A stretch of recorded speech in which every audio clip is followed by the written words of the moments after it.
Hi hello guys, welcome back to Aadya colourful. ನಾನು Suma. Friends, ಇವತ್ತಿನ ವಿಡಿಯೋದಲ್ಲಿ ತುಂಬಾನೇ ಈಸಿಯಾಗಿ ಟೇಸ್ಟಿಯಾಗಿ ಮಾಡುವಂತಹ ಒಂದು ದಿಢೀರ್ ಬ್ರೇಕ್ಫಾಸ್ಟ್ ರೆಸಿಪಿಯನ್ನ ನಿಮ್ ಜೊತೆ ಶೇರ್ ಮಾಡ್ಕೊಳ್ತಾ ಇದ್ದೀನಿ.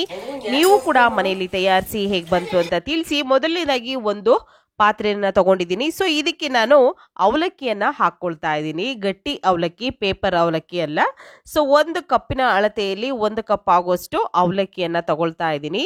ಫ್ರೆಂಡ್ಸ್, ನೀವೆಲ್ಲರೂ ಫಸ್ಟ್ ಟೈಮ್ ನನ್ನ ಚಾನಲ್ಗೆ ವಿಸಿಟ್ ಮಾಡಿದ್ರೆ ಪ್ಲೀಸ್ ನನ್ನ ಚಾನಲ್ನ ಸಬ್ಸ್ಕ್ರೈಬ್ ಮಾಡ್ಕೊಳ್ಳಿ, ಹಾಗೆ ಲೈಕ್ ಮಾಡಿ, ಮತ್ತೆ ಹೆಚ್ಚೆಚ್ಚು ಶೇರ್ ಮಾಡೋದಂತೂ ಮರಿಬೇಡಿ. ಈಗ ಇದಕ್ಕೆ ನಾವು 1 ಕಪ್ ಆಗುವಷ್ಟು ಉಪ್ಪಿಟ್ಟು ರವೆಯನ್ನು ಸೇರಿಸ್ಕೊಳ್ಳೋಣ. ಸೊ ದಪ್ಪ ರವೆ, ಮೀಡಿಯಮ್ ಆಗಿ ಬಳಸುವಂತಹ ರವೆ.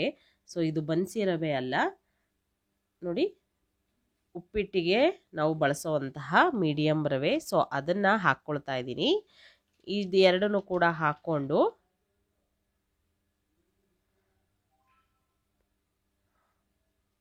ತುಂಬಾನೇ ಈಸಿಯಾಗಿ ಮಾಡ್ಕೊಳ್ಳುವಂತಹ ಒಂದು ದೋಸೆ ರೆಸಿಪಿ. ಸೊ ಇದಕ್ಕೆ ಅರ್ಧ ಕಪ್ ಆಗುವಷ್ಟು ಮೊಸರನ್ನ ಸೇರಿಸ್ಕೊಳ್ತಾ ಇದ್ದೀನಿ. ಈಗ ಇದಕ್ಕೆ ನಾವು ಅದೇ ಕಪ್ಪಿನ ಅಳತೆಯಲ್ಲಿ ನೀರನ್ನು ಹಾಕ್ಕೊಳ್ಬೇಕಾಗುತ್ತೆ.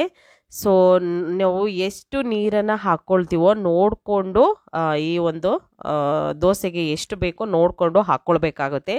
ಜಾಸ್ತಿನೂ ಹಾಕ್ಕೊಂಡ್ರೆ ಅಷ್ಟು ನೀಟಾಗಿ ಬರೋದಿಲ್ಲ. ಸೊ ಈಗ ಅದೇ ಕಪ್ಪಿನ ಅಳತೆಯಲ್ಲಿ 1 ಕಪ್ ಆಗೋಷ್ಟು ನೀರನ್ನು ಮತ್ತೆ ಹಾಕ್ಕೊಂಡಿದ್ದೀನಿ. ಈಗ ಹಾಕಿದ ನಂತರ ಒಂದ್ಸಲ ಚೆನ್ನಾಗಿ ಮಿಕ್ಸ್ ಮಾಡ್ಕೊಳ್ಳೋಣ. ರವೆ ಹಾಕಿರೋದ್ರಿಂದ, ಅವಲಕ್ಕಿ ಮತ್ತು ರವೆ ಎಲ್ಲ ಇರೋದ್ರಿಂದ ಸ್ವಲ್ಪ ಹೊತ್ತು ಇದನ್ನು ನೆನೆಯೋದಕ್ಕೆ ಬಿಡಬೇಕಾಗತ್ತೆ. ಒಂದು 10 ನಿಮಿಷ ನಿಮಗೆ ಟೈಮ್ ಇದ್ದರೆ ಒಂದು 10 ನಿಮಿಷ ಇದನ್ನು ನೆನೆಯೋದಕ್ಕೆ ಬಿಡಿ. ಟೈಮ್ ಇಲ್ಲ ಅನ್ನೋದಾದ್ರೆ ಒಂದು 5 ನಿಮಿಷ ಆದರೂ ನೀವು ಇಡಲೇಬೇಕಾಗುತ್ತೆ. ಸೊ ನಾನೀಗ ಒಂದು 10 ನಿಮಿಷ ಇದನ್ನು ರೆಸ್ಟಿಗೆ ಬಿಟ್ಟಿದ್ದೆ. ಅದಾದ ನಂತರ ತೋರಿಸ್ತಾ ಇದ್ದೀನಿ ಹೇಗೆ ಗಟ್ಟಿಯಾಗಿದೆ ಅಂತ. ನೀರಿನಂಶ ಎಲ್ಲ ರವೆ ಮತ್ತು ಅವಲಕ್ಕಿ ಪೂರ್ತಿಯಾಗಿ ಅದು ಹೀರ್ಕೊಂಡಿದೆ. ಸೊ ಈ ರೀತಿಯಾಗಿ ಆಗೋವರೆಗೂ ನಾವು ಇದನ್ನು ನೆನೆಯೋದಕ್ಕೆ ಬಿಡಬೇಕು. ಯಾಕೆಂದರೆ ಅದು ಒಂದು ಮುದ್ದೆ ಥರ ಆಗಬೇಕು ನಮಗೆ, ಆವಾಗ ಪರ್ಫೆಕ್ಟಾಗಿ ನೆಂದಿದೆ ಅಂತ. ಅದಾದ ನಂತರ ಈಗ ಒಂದು ಮಿಕ್ಸಿ ಜಾರಿಗೆ ನಾನು ಹಾಕ್ಕೊಳ್ತಾ ಇದ್ದೀನಿ. ಈಗ ಏನು ನಾವು ನೆನೆಯೋದಕ್ಕೆ ಬಿಟ್ಟಿದ್ವಲ್ಲ ಎಲ್ಲ ಮಿಶ್ರಣನೂ ನಾನು ಈ ಒಂದು ಮಿಕ್ಸಿ ಜಾರಿಗೆ ಹಾಕ್ಕೊಳ್ತಾ ಇದ್ದೀನಿ. ಮಿಕ್ಸಿ ಜಾರಿಗೆ ಹಾಕಿದ ನಂತರ ಇದಕ್ಕೆ ನೀವು ರುಬ್ಬೋದಕ್ಕೆ ನೀರು ಬೇಕು ಅಂದರೆ ನೋಡಿಕೊಂಡು ನೀರನ್ನು ಸೇರಿಸ್ಕೊಳ್ಳಿ. ಸೊ ಈಗ ನೀರು ಬೇಕಾಗುತ್ತೆ, ಎಲ್ಲ ಕೂಡ ಈ ರವೆ ಮತ್ತು ಅವಲಕ್ಕಿ ಹೀರ್ಕೊಂಡಿರೋದ್ರಿಂದ ಸ್ವಲ್ಪ ರುಬ್ಬೋದಕ್ಕೆ ಎಷ್ಟು ಬೇಕೋ ನೋಡಿಕೊಂಡು ನೀರನ್ನು ಉಪಯೋಗಿಸ್ಕೋಬೇಕಾಗುತ್ತೆ. ಈಗ ನಾನು ಒಂದು ಅರ್ಧ ಕಪ್ ಆಗೋಷ್ಟು ನೀರನ್ನು ಸೇರಿಸ್ಕೊಳ್ತಾ ಇದ್ದೀನಿ.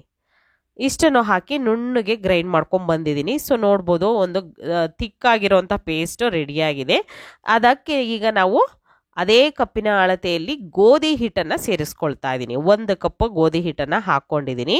ಅದಾದ ನಂತರ ಇವಾಗ ನಾವು ಸ್ವಲ್ಪ ಇದಕ್ಕೆ ನೀರನ್ನು ಹಾಕ್ಕೊಳ್ಳೋಣ. ಅಲ್ಲಿಗೆ ಮತ್ತೆ ಅರ್ಧ ಕಪ್ ನೀರನ್ನು ಸೇರಿಸ್ಕೊಂಡಿದ್ದೀನಿ.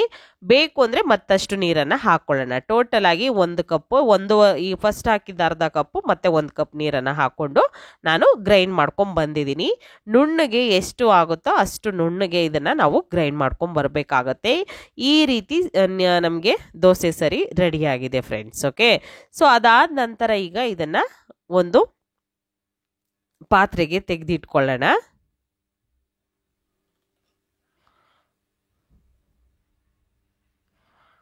ಈಗ ಒಂದು ಬೌಲಿಗೆ ಹಾಕ್ಕೊಳ್ತೀನಿ. ನಾನು ರುಬ್ಬಿರೋ ಅಂತಹ ಮಿಶ್ರಣನ ಬೌಲಿಗೆ ಹಾಕ್ಕೊಳ್ಳೋಣ.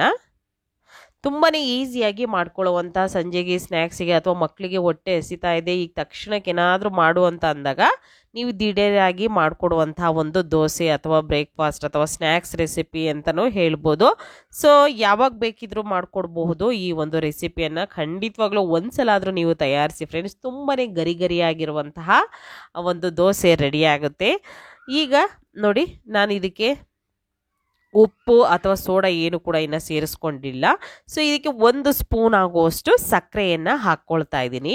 ಸೊ ಸಕ್ಕರೆ ಹಾಕೋದ್ರಿಂದ ದೋಸೆ ಒಂದು ಕ್ರಿಸ್ಪಿಯಾಗಿ ಬರುತ್ತೆ ಮತ್ತು ಕಲರ್ ಕೂಡ ಸ್ವಲ್ಪ ಡಾರ್ಕ್ ಆಗಿ ಬರುತ್ತೆ. ಅದಾದ ನಂತರ ರುಚಿಗೆ ತಕ್ಕಷ್ಟು ಉಪ್ಪನ್ನು ಕೂಡ ಸೇರಿಸ್ಕೊಂಡಿದ್ದೀನಿ. ಉಪ್ಪನ್ನು ಹಾಕಿ ನೀಟಾಗಿ ಇದನ್ನು ಮಿಕ್ಸ್ ಮಾಡ್ಕೊಳ್ಳೋಣ. ಬೇಕು ಅಂದರೆ ನೀವು ಸೋಡಾವನ್ನು ಉಪಯೋಗಿಸ್ಕೋಬೋದು, ಆದರೆ ನಾನಿಲ್ಲಿ ಪಿಂಚಷ್ಟು, ಒಂದೇ ಒಂದು ಪಿಂಚಷ್ಟು ಹಾಕ್ಕೊಂಡಿದ್ದೀನಿ. ಬೇಡ ಅಂತಂದರೆ ನೀವು ಸ್ಕಿಪ್ ಮಾಡ್ಬೋದು, ಬೇಕು ಅಂದರೆ ಮತ್ತಷ್ಟು ಕೂಡ ನೀವು ಹಾಕ್ಕೊಳ್ಬೋದು. ಓಕೆ, ಇಷ್ಟನ್ನು ಹಾಕಿ ಒಂದ್ಸಲ ಇದನ್ನು ಚೆನ್ನಾಗಿ ಮಿಕ್ಸ್ ಮಾಡಿಕೊಂಡು ತಗೊಳ್ಳೋಣ. ಈ ರೀತಿಯಾಗಿ ನಾನು ಮಿಕ್ಸ್ ಮಾಡ್ಕೊಳ್ತೀನಿ. ಸೊ ನಾವು ಈ ಸೋಡಾ ನೀವು ಹಾಕ್ಕೊಳ್ಬೇಕಾದ್ರೆ ನೀವು ತಕ್ಷಣಕ್ಕೆ ದೋಸೆ ಹಾಕ್ಕೊಳ್ತೀರಾ ಅಂದಾಗ ಮಾತ್ರ ಸೋಡಾವನ್ನು ಉಪಯೋಗಿಸಿ. ಸೋಡಾ ಪುಡಿಯನ್ನು ಫಸ್ಟೇ ನೀವು ಹಾಕದಲ್ಲೇ ನೀವು ದೋಸೆ ಹಾಕೋಕ್ಕೆ ಇನ್ನೂ 1 ಅವರ್ ಐತೆ 2 ಅವರ್ ಐತೆ ಅಂದಂಗೆ ಹಾಕಿ ಇಡಬಾರ್ದು. ಸೋಡಾ ಹಾಕಿದ ತಕ್ಷಣನೇ ನೀವು ದೋಸೆಯನ್ನು ಮಾಡ್ಕೋಬೇಕಾಗುತ್ತೆ. ಓಕೆ, ಈಗ ನೋಡಿ ಹಿಟ್ಟು ಇಷ್ಟು ಥಿಕ್ಕಾಗಿದೆ. ಇಷ್ಟು ಥಿಕ್ಕಾಗಿ ಬೇಕು ಅಂದರೆ ನೀವು ಈ ಥರನೇ ಮಾಡ್ಕೋಬೋದು, ಅಥವಾ ನಿಮಗೆ ತೆಳ್ಳಗೆ ಬೇಕು ಅಂದರೆ ತೆಳ್ಳಗೆ ಕೂಡ ಮಾಡ್ಕೋಬೋದು. ಈಗ ಇದರಲ್ಲಿ ಮಾಡುವಂಥ ಒಂದು ಮಸಾಲೆ ದೋಸೆಯನ್ನು ನಾನು ನಿಮ್ಮ ಜೊತೆ ಶೇರ್ ಮಾಡ್ಕೊಳ್ತಾ ಇದ್ದೀನಿ. ಸೊ ತುಂಬಾ ಈಸಿಯಾಗಿ ಮನೆಯಲ್ಲಿಯೇ ಗರಿ ಗರಿಯಾಗಿರುವಂಥ ಒಂದು ದೋಸೆ ರೆಡಿ ಆಗುತ್ತೆ.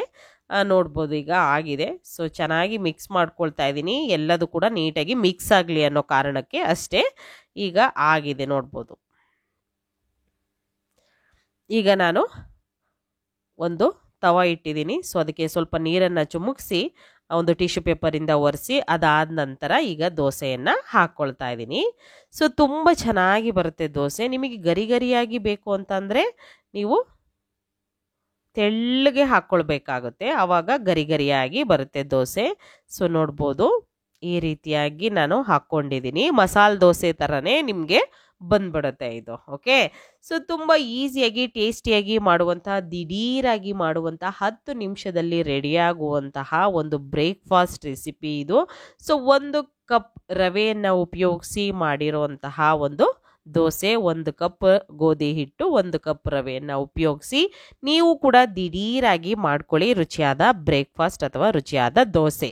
ಈಗ ನೋಡ್ಬೋದು ಎಲ್ಲ ಕಡೆನೂ ಕೂಡ ನಾನು ನಿಧಾನವಾಗಿ ಸ್ಪ್ರೆಡ್ ಮಾಡ್ತಾ ಮಾಡ್ತಾ ಮಾಡ್ತಾ ಈ ರೀತಿ ಕಲರ್ ಚೇಂಜ್ ಆಗಿ ಬರುತ್ತೆ. ಸೊ ಈ ರೀತಿ ಕಲರ್ ಚೇಂಜ್ ಆಗಿ ನಂತರ ನಾವು ನಿಧಾನವಾಗಿ ಇದನ್ನು ಕ್ರಿಸ್ಪಿಯಾಗಿ ನಮಗೆ ಬೇಕು ಅಂದರೆ, ಅಥವಾ ಸೆಟ್ ದೋಸೆ ಥರ ನೀವು ಮಾಡ್ಕೊಳ್ತೀವಿ ಅಂದರೆ ಹಾಗೆ ಕೂಡ ನೀವು ತಕ್ಕೊಳ್ಬೋದು. ಸೊ ಈಗ ಒಂದು ಸೈಡ್ ಇದನ್ನು ನಾನು ಬೇಯಿಸ್ಕೊಳ್ತಾ ಇದ್ದೀನಿ, ನಿಧಾನವಾಗಿ ಇದನ್ನು ಮಡಚಿ ತೋರಿಸ್ತಾ ಇದ್ದೀನಿ. ನೀವು ಕೂಡ ಇಷ್ಟೇ ಈಸಿಯಾಗಿ ಟೇಸ್ಟಿಯಾಗಿ ನೀವು ಕೂಡ ಮನೆಯಲ್ಲಿ ಈ ರೀತಿಯಾಗಿರುವಂತಹ ಒಂದು ದೋಸೆಯನ್ನು ತಯಾರಿಸ್ಬೋದು. ಮತ್ತು ಇನ್ನೊಂದು ದೋಸೆಯನ್ನು ಕೂಡ ಹಾಕಿ ತೋರಿಸ್ತಾ ಇದ್ದೀನಿ, ನೀವು ಕೂಡ ನೋಡ್ಬೋದು. ತುಂಬ ಈಸಿಯಾಗಿ ಮಾಡ್ಕೊಳ್ಳುವಂತಹ ರೆಸಿಪಿ. ಸೊ ಖಂಡಿತವಾಗ್ಲೂ ನೀವು ಕೂಡ ತಯಾರಿಸ್ತೀರಾ ಅಂತ ನಾನು ಭಾವಿಸ್ತೀನಿ. ಇವತ್ತಿನ ವಿಡಿಯೋ ಸ್ವಲ್ಪನಾದರೂ ಇಷ್ಟ ಆಗಿದ್ರೆ ಚಾನಲ್ನ ಸಬ್ಸ್ಕ್ರೈಬ್ ಮಾಡ್ಕೊಳ್ಳೋದಂತೂ ಮರಿಬೇಡಿ. ಹಾಗೆ ಲೈಕ್ ಮಾಡಿ, ಮತ್ತು ಹೆಚ್ಚೆಚ್ಚು ನಿಮ್ಮ ಫ್ರೆಂಡ್ಸ್ ಮತ್ತು ಗ್ರೂಪ್ಸ್, ರಿಲೇಟಿವ್ಸ್ ಗ್ರೂಪ್ಸಲ್ಲಿ ಆದಷ್ಟು ನನ್ನ ವಿಡಿಯೋನ ಶೇರ್ ಮಾಡಿ ಫ್ರೆಂಡ್ಸ್. ಓಕೆ, ಗರಿ ಗರಿಯಾಗಿರುವಂತಹ ಒಂದು ದೋಸೆ ರೆಡಿಯಾಗಿದೆ. ಸೊ ನೀವು ಕೂಡ ಅದನ್ನು ತಯಾರಿಸಿ, ಮತ್ತು ನಾನು ಇವಾಗ ಇದನ್ನು ಸರ್ವ್ ಮಾಡ್ಕೊಳ್ತೀನಿ. ಸೊ ಇವತ್ತಿನ ವಿಡಿಯೋ ನಿಮಗೆ ಇಷ್ಟ ಆಗಿದೆ ಅಂತ ನಾನು ಭಾವಿಸ್ತೀನಿ ಫ್ರೆಂಡ್ಸ್. ಇವತ್ತಿನ ವಿಡಿಯೋನ ಇಲ್ಲಿಗೆ ಮುಗಿಸ್ತಾ ಇದ್ದೀನಿ. ಮತ್ತೆ ಇನ್ನೊಂದು ಹೊಸ ವಿಡಿಯೋ ಜೊತೆ ಬರ್ತೀನಿ ಫ್ರೆಂಡ್ಸ್. ಅಲ್ಲಿವರೆಗೂ take care, bye, see you.